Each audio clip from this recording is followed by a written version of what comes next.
Hello.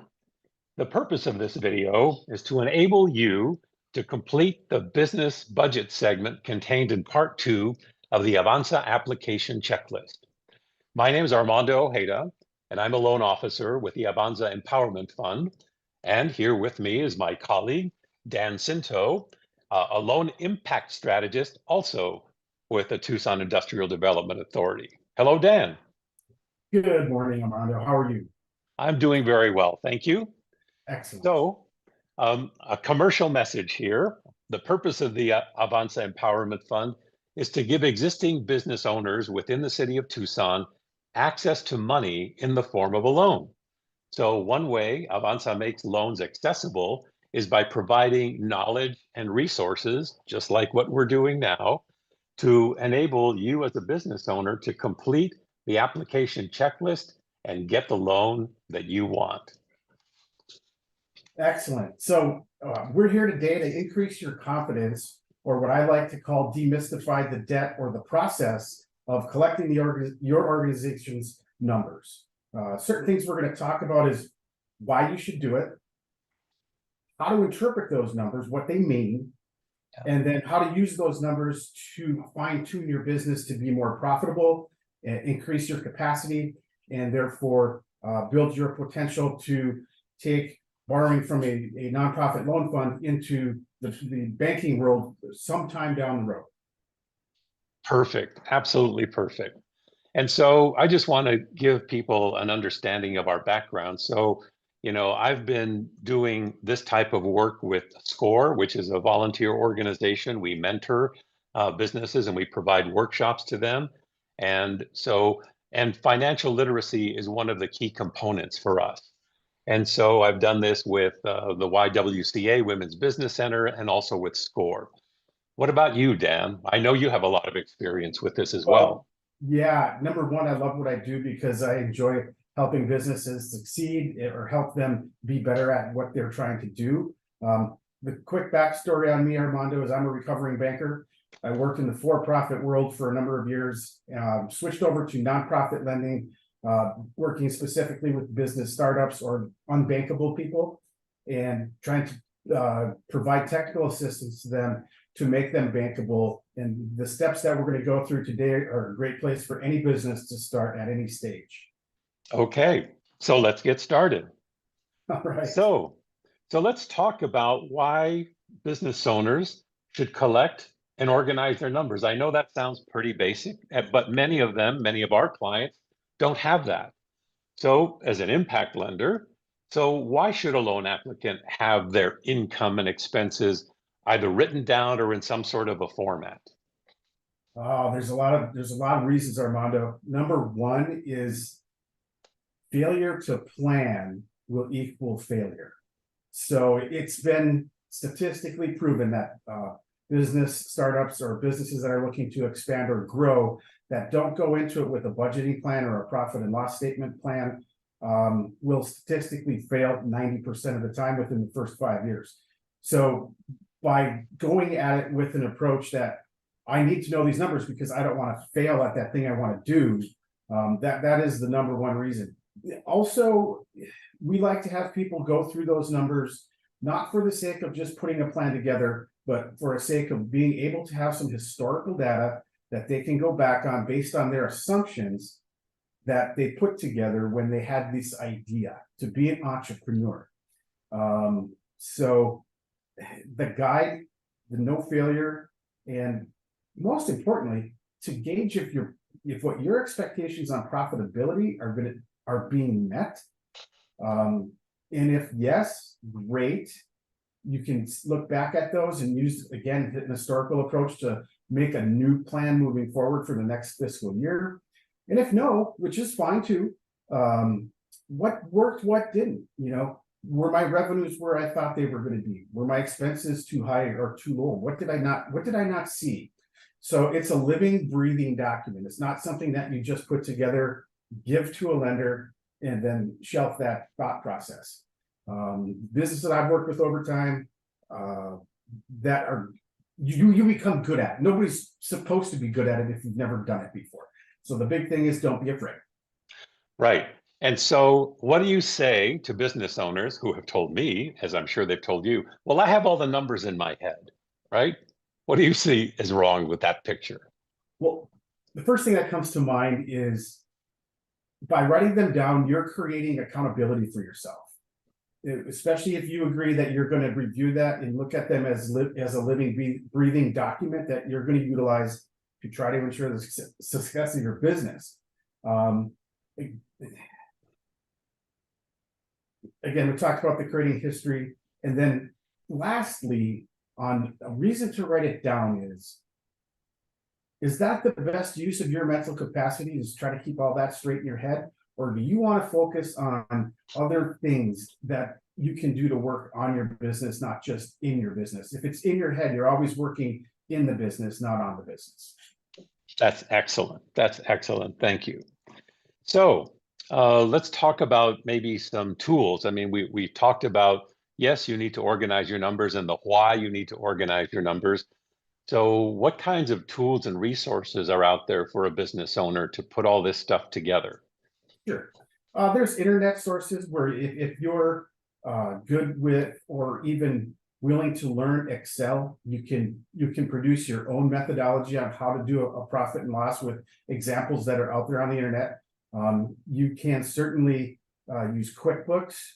You can always use another resource called People. Hire a bookkeeper that can help you work through that process, and or accountant. Any of those techniques are great. Some combination of them are great. The biggest thing to keep in mind is when you're setting this up is that you understand how to use it, because those numbers are for you. There are some standards that are out there, and I'm a believer you don't necessarily have to follow the standards. If you can prove to me, or you can prove to yourself that you're on top of it and understand what's happened and what's happening, that's what's important. Okay, and how do people know what is happening? Because, so putting your numbers together is kind of the first step, but then it's actually learning how to interpret what is really there. I mean, I think you referred to it, so you actually see how much money is coming in, how much your expenses are, what your bottom line is, whether it's positive or negative. But I mean, the numbers are really a reflection of your business activity. So what should people be looking for in those numbers? Well, the first thing is, are those numbers meeting your expectations? There's other sources that you can get through AVANZA or the Small Business Development Center, or online sources where you can take a look at a common industry by zip code, and you'd be able to tell what the averages are for what should my gross revenues be in a market of this size? What should my expenses for this or that be, depending on, if I'm a retailer or a service provider?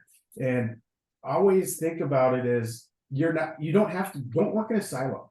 You don't have to do this alone. There's a lot of good places that, we can help you.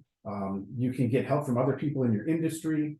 And again, there's just what I call common size analysis that can be done to give you assurance that you're either on track or off track. Right. Well, it's so what you're saying is it's like a roadmap. So you've made certain assumptions, you put certain numbers down about how much you're going to take in, which is usually an overestimation, and you're going to put expenses in, which is usually an underestimated number, right? Not necessarily. Okay. I like to take a look at the glasses half full and brimming. All right. Do tell. I've worked with a lot of businesses that didn't do a good enough job in their market analysis or market research on who their customers were going to be. And they sometimes find that they have customers finding them because there's a need for it, and they underestimated that need. So that's the best case scenario. And then just hope you have the capital and resources to come up with the necessary inputs to meet their need. Yeah. Well, I thought that was a very excellent point. Oftentimes, we as business owners, start a business, and then we don't really have a way to compare, right? We sort of look at our competitors down the street, and we look around at other businesses, but we don't have like an industry standard. So I would ask you to say more about, where to find that resource so that people can actually make a fair comparison and really understand where they are. Sure. There's a organization called Robert Morris and Associates. I'll say it again, Robert Morris and Associates. It would be rma.com,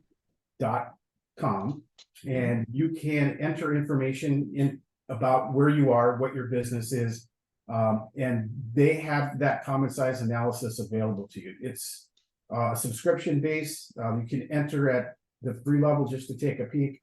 That's one way to do it.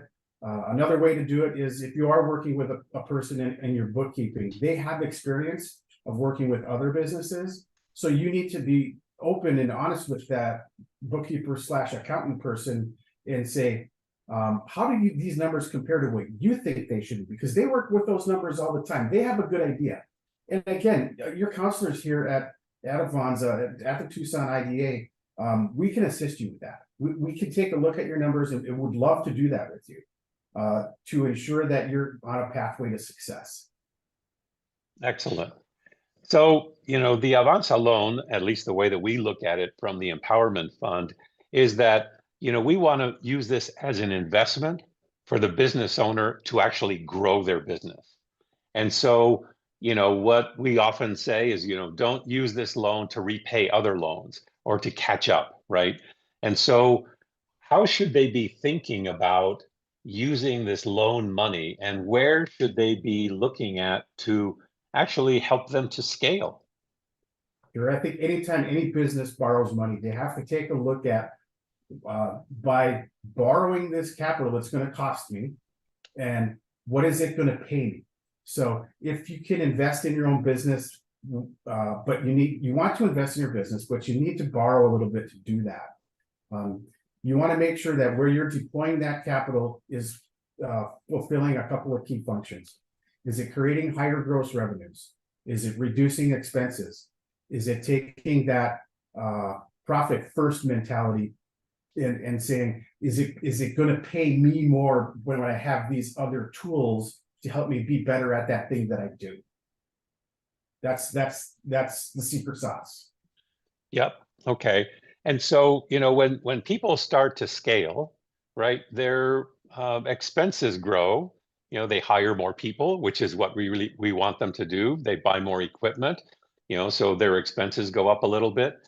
But then, how do they know at what point this investment and the time, energy, effort, and resources they put in, when does it really start to show up for them? When their profit starts to increase? That's going to be dependent on whether it's a retail business or a service business.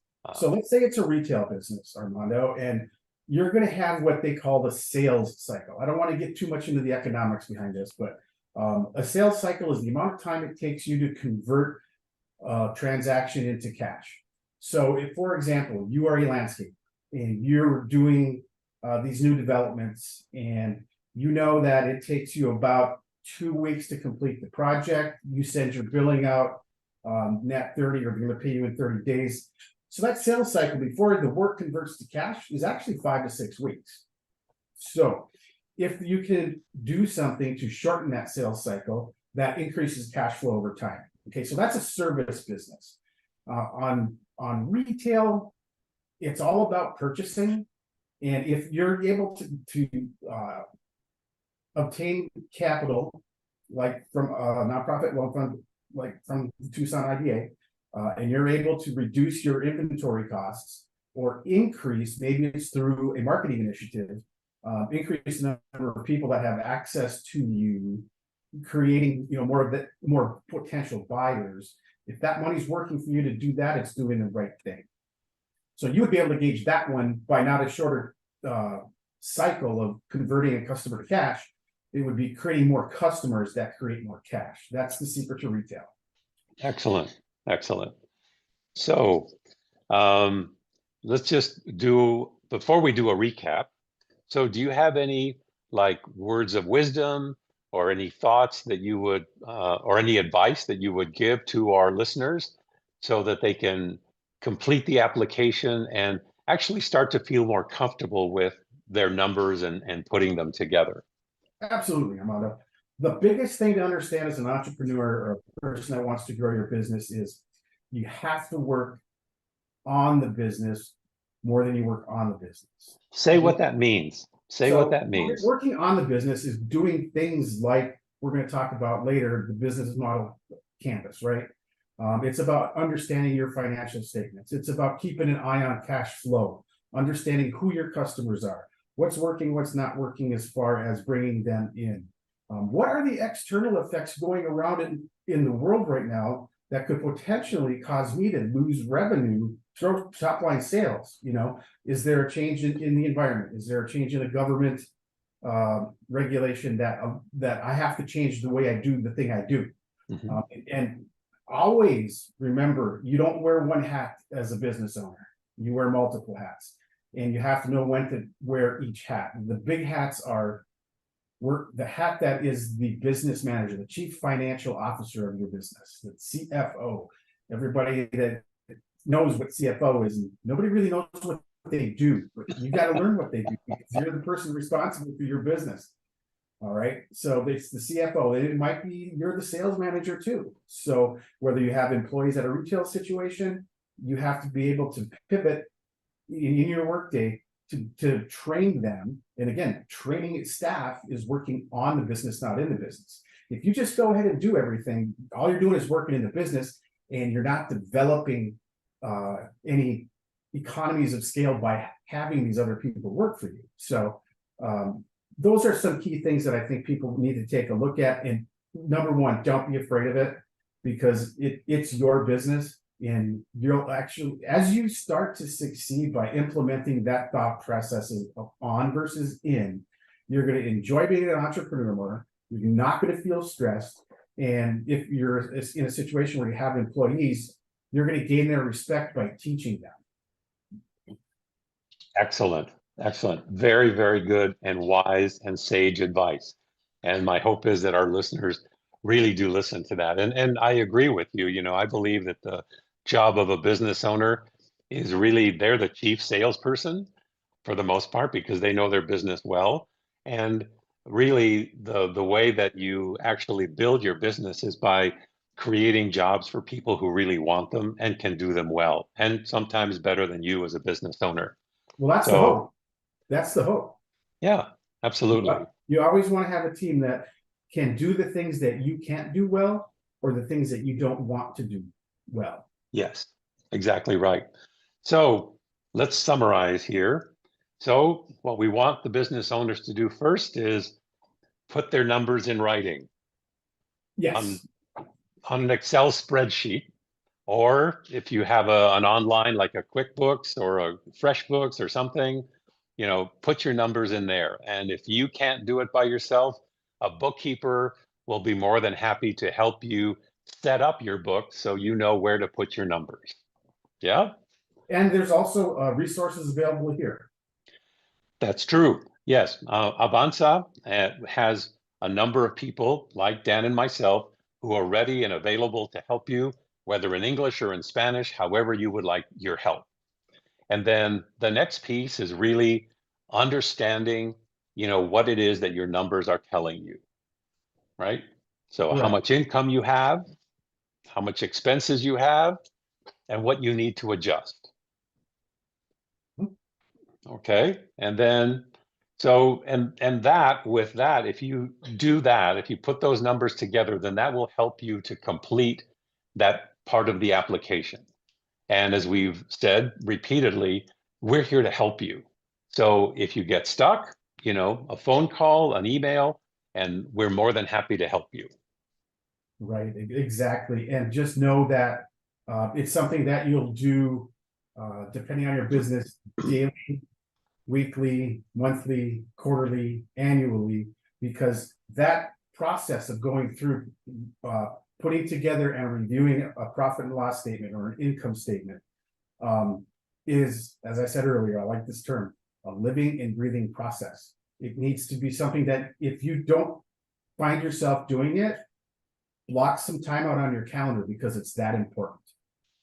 Absolutely true. So we're going to end this. I'm going to share a PowerPoint slide.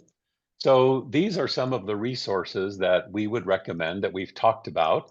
And so the Tucson Industrial Development Authority and the Avanza Group, which is us, SCORE Southern Arizona also has both mentoring and also has templates and also good resources, all at no cost to you.